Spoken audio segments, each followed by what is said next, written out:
Hey everyone, my name is Councilmember Aurin Chowdhury. I'm the council member to the 12th Ward, which we currently are at. Tomorrow I am introducing the encampment removal reporting ordinance. It's going to be at the Public Health and Safety Committee at 1:30.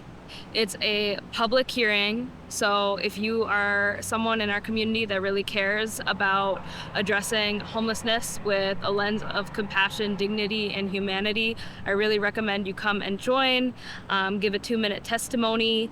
You can learn more about the policy on the city website, my social media.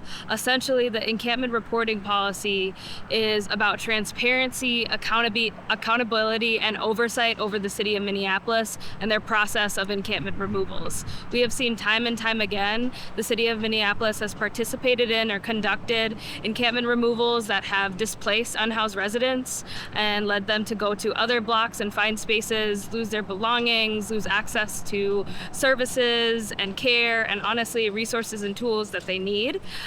We also know that there's been a lack of transparency in how much money that this has cost residents and taxpayers in the City of Minneapolis.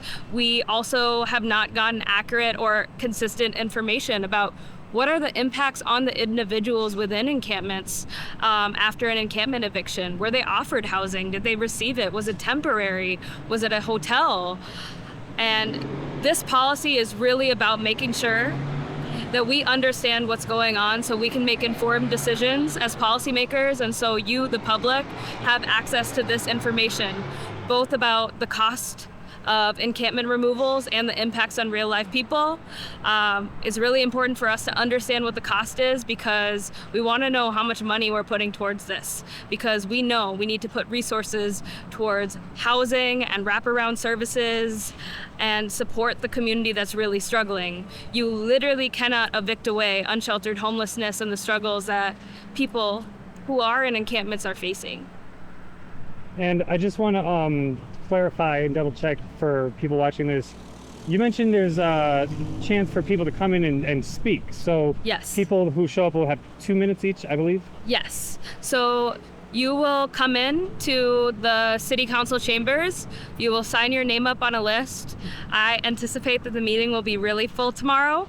So you will either be in the chamber or you'll be in an overflow where you'll be able to watch and your name will be called. If you're not able to be there in person, you can send an email to your council member asking for this to be a part of the public commentary, and it will be recorded there. Thank you. That actually answered my next question. And then one final thing, do you have any closing thoughts, something you just kind of think about that you just wish people could hear and think about? It can literally be anything. Yeah, of course. I mean, for me, this has been 2 years of dedicated policy work. This is why I ran to be a council member. This transparency piece is just a tool that we need to have if we're going to shift the status quo of how we're addressing homelessness and caring for people in our city. The status quo isn't working for the safety or the health of anybody. And I have to send the message out to folks that might be on the fence or have some questions here.